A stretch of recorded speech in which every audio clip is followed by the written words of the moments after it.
This is Engadget. Here's what's happening in the world of technology.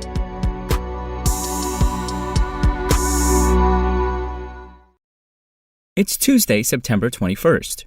During a teleconference with journalists on Monday, NASA researchers revealed the decided landing and exploration site for its upcoming VIPER Lunar Ice Survey.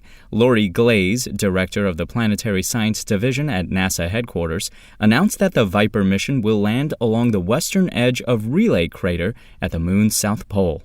The decision to select this landing site required balancing a number of competing factors. Mission Control considered critical parameters such as Earth visibility for communications from the Moon to Earth, sunlight terrain that's well suited for the rover to navigate through, and, most importantly, of course, the expected presence of ice and other resources, Glaze explained. While analyzing all these constraints, one study area came out ahead of all the rest, maximizing science return and flexibility to help ensure mission success once VIPER is on the Moon. During its 100-day mission, the VIPER Rover is expected to investigate at least 6 potential sites covering 10 to 15 square miles of lunar surface through one of the coldest areas in our solar system studied to date.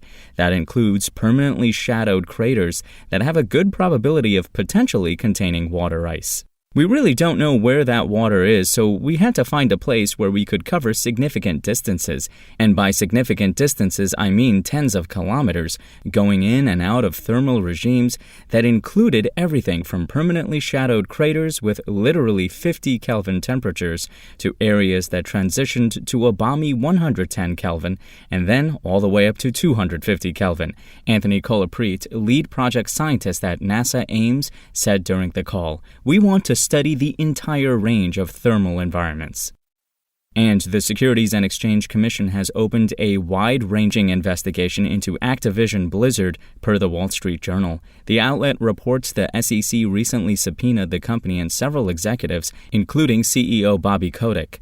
The agency has asked the publisher to share a variety of documents, including correspondence Kotick wrote related to complaints of sexual harassment tied to Activision employees and contractors. Helene Klasky, a spokesperson for Activision Blizzard, told the Journal the SEC's investigation involves disclosures the company made regarding employment matters and related issues.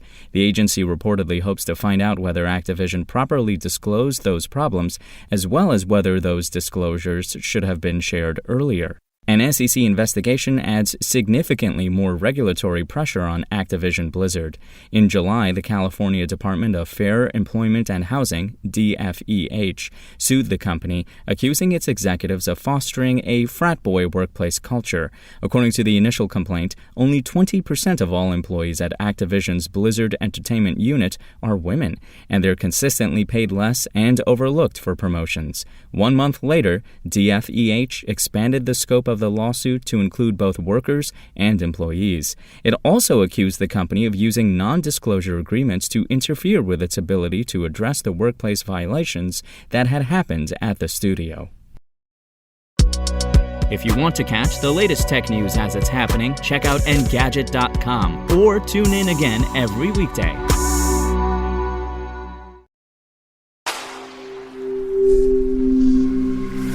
Spoken Layer.